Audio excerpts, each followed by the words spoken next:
There are a ton of movies coming out this weekend because it is a holiday weekend, and so everything is vying for your time and money. And so we're going to take a look at a few, starting with Mary Poppins Returns. And this one was a weird and tough one for me because I love the original Mary Poppins. Like, who doesn't love the original Mary Poppins? And I went into this one with kind of low expectations. And I will say Emily Blunt is absolutely the saving grace of it. She's charming. She's delightful. I think she very much embodies the spirit of Mary Poppins. But the thing is, this movie already kind of expects you to know who Mary Poppins is, which, okay, fine. And the conceit of it is the Banks children are all grown up. Michael Banks, played by Ben Whishaw, has kids of his own. And, you know, there's some financial issues. And so Mary Poppins is here to save the day and figure things out and help them out. And he has a bunch of kids of his own, and they are actually very grown up. And so Mary Poppins is there to kind of bring the fun into their lives. So this was my thing. I love Mary Poppins. It holds a very special place in my heart. I think it holds a special place in lots of people's hearts. I love the animation in the original one. That scene with the penguins, I think, is just so fantastic and such a cool, revolutionary thing. And you see, you know, when you're a kid and you're starting to watch Disney movies, you're like, whoa, this is crazy, you know, 2D animation and humans, wow. Or I don't think you articulate it that way, but that's what I just remember being like, this is so cool. Now, people are super used to it. My concern is, again, it kind of expects you to know who Mary Poppins is. And maybe if you're a younger kid, okay, fine, you don't really care or like need that information, but it just sort of jumps right in. And then this is also called Mary Poppins Returns, not Mary Poppins and Lin-Manuel Miranda, the show. So Lin-Manuel Miranda, who is a genius, nobody's questioning that, is charming, is lovely. He plays Jack, who is essentially the kind of Dick Van Dyke type character in this. He's he takes care of the lanterns in London instead of being a chimney sweep. It's very much about him. There's definitely some Lin-Manuel-ish raps in it that apparently he didn't even write. So I was like, why would you get Lin-Manuel and not have him write his own rap for this? It's just, I feel like it's trying to be too modern. I don't love the animation. There was some like weird 3D stuff. And it's also, I guess that's the thing about the original, right? It's like, wow, they had to do so much work to match these things, right? You can't just be like, yeah, let's put it into a computer and we'll make the dolphins do this and that, and like penguins do this. They actually had to draw this. They actually had to think about the spacing and the timing, and it was hard, and if they messed up, you had to throw it all, as opposed to now, and maybe this is just me being too animatory, but I just felt like it was easy and trying to be too modern and not timeless. Look, at a certain point, spoilers, but who cares? There are BMX bikers. This is still technically a period piece. Why are there BMX bikes in 1930s Depression-era London? There's a line of, hey, it's cool and it's hip and we're trying to appeal to, you know, a modern audience.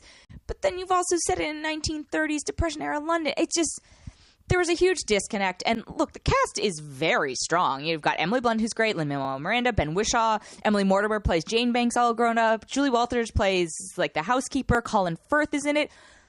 Meryl Streep is in this movie, and her scene it made me angry for some reason. She's doing this crazy Russian accent. She has like one sequence.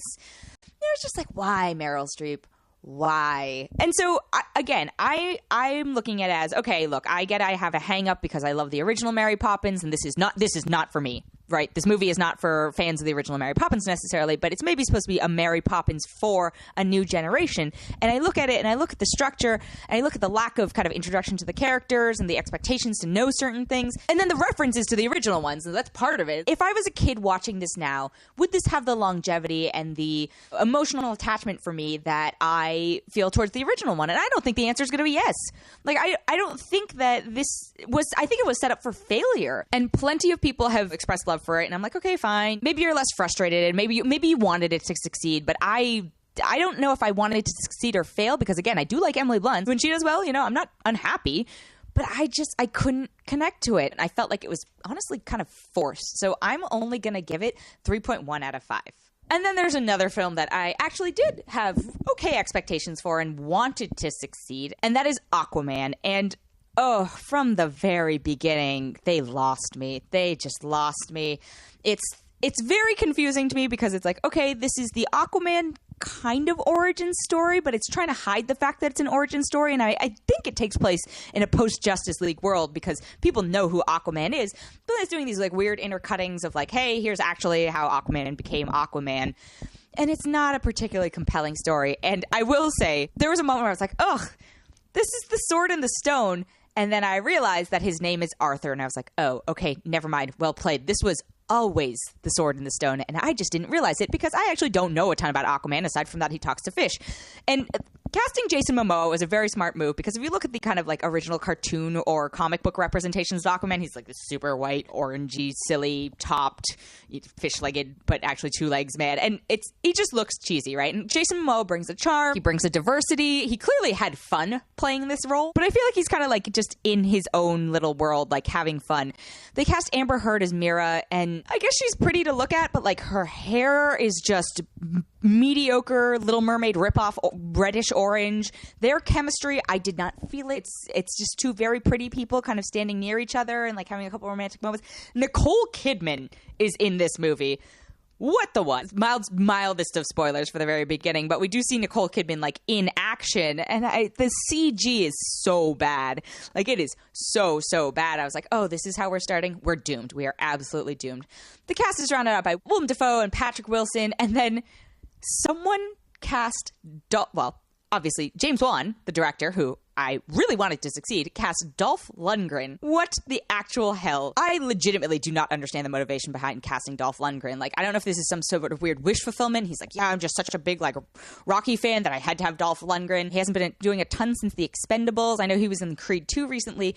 But it looks like, it like feels like he's reading off a teleprompter the whole time, where he's just delivering these, like, ridiculous monologues. And this movie is full of ridiculous monologues. I know that's a trap that superhero movies fall into quite often, but this one was pretty guilty of it. And I wanted this movie to succeed because I wanted James Wan to succeed. I wanted to show that, like, hey, yes, you can have people who aren't just Zack Snyder direct these big action movies. And, like, Patty Jenkins did such a great job of it. So I want to be like, yes, keep showing, rotating in diversity, rotating in these different styles of directors and showing that they can succeed at this. And I don't think he accomplished it. I will say the second half was a little more interesting, at least visually for me. There were moments I was like, oh, that's a really cool moment. It feels like it's out of a comic book and the style is distinct, but the animation and the CG just so painful. If you're going to make a movie that takes all place underwater and in CG, like, make sure you actually don't make it cheesy. And mild spoilers about the villains, so if you don't want to hear anything about them, tune out now. But you've got Patrick Wilson as Orm/Ocean Master, who, I don't know if you call him an outright villain, but, you know, he certainly has his own motivations and he thinks he's doing what's right. But then you've got Black Manta in this film, and Black Manta is such a kind of silly and absurd looking character, and trying to explain why and how Black Manta exists in the world that they're in, it's much more realistic, right? You've either got Justice League has the weird crazy aliens that show up, but Black Manta is a constructed villain, and so the fact that they kept to the character design of the comics is, I guess, admirable in some senses, but also utterly ridiculous in other senses, in the time and era and place that they said it, and how they explained how he got his suit.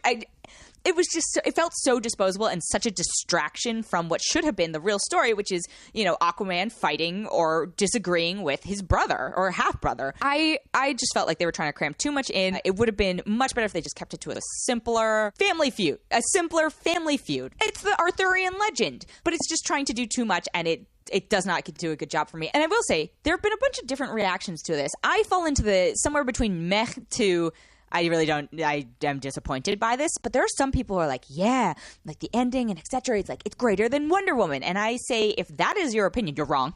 Very rarely do I say you're wrong, but you're wrong. Wonder Woman is a much stronger film, not only overall, but there are stakes, there's chemistry, there's, you know, villain. Okay, Wonder Woman, the villain is a little weak, but I do not think, I'm glad in some senses that people don't outright hate this film, because I think, you know, hopefully it will show DC that we can, like, continue to expand their cast of directors and continue to cast, you know, diverse people. But I just think it was utterly skippable. To me, it feels more and more that Wonder Woman was just a blip of light in the DC cinematic universe. So I'm only going to give it 2.6 out of 5. The last film I have this week is Bumblebee, which is another big CG-heavy film that I thought was going to be terrible. The last few Transformers movies have been so horrible, like so terrible. Pretty sure I know I fell asleep in the last one, and the last one involved like magic and Stanley Tucci as Merlin, and it was just a hot mess. So this is an origin-ish story for Bumblebee. I don't know where or how it's supposed to line up with the Transformers movies from Michael Bay, and Michael Bay is a producer on this. Sorry to warning ahead of time. But it takes place in the 80s, the late 80s, and I will say it has a killer soundtrack, like great soundtrack, such an on-point soundtrack, such a good job. And it's a weird thing to mention, but it's very heavily incorporated into the film, and I feel like it brings life to it.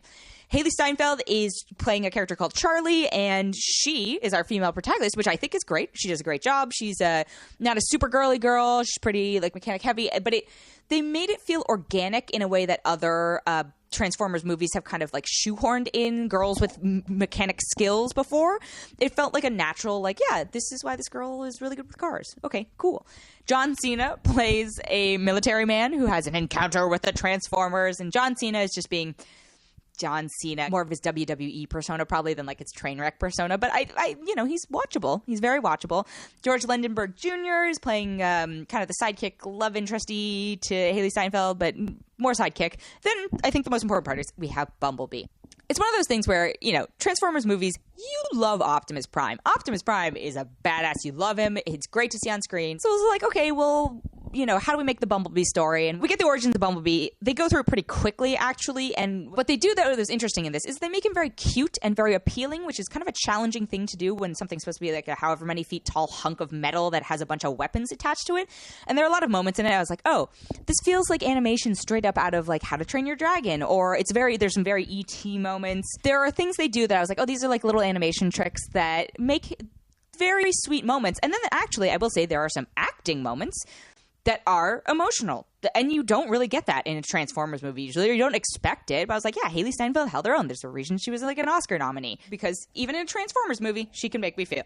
So I will say this is my favorite Transformers since the very first one, which was so cheesy and so bizarre and holds a weird special place in my heart. I thought it was enjoyable. The story is not the most complex thing in the world. I actually enjoyed it the most out of all the kind of big blockbuster movies coming out this holiday weekend, and I admit that I'm grading this a little bit on a curve because you're not going to a Transformers movie to see some of the big heavy Oscar type films that are coming out around this time as well. You're going to, it's a Transformers movie, and of the Transformers movies, it's great. So I'm going to give it 3.8 out of 5.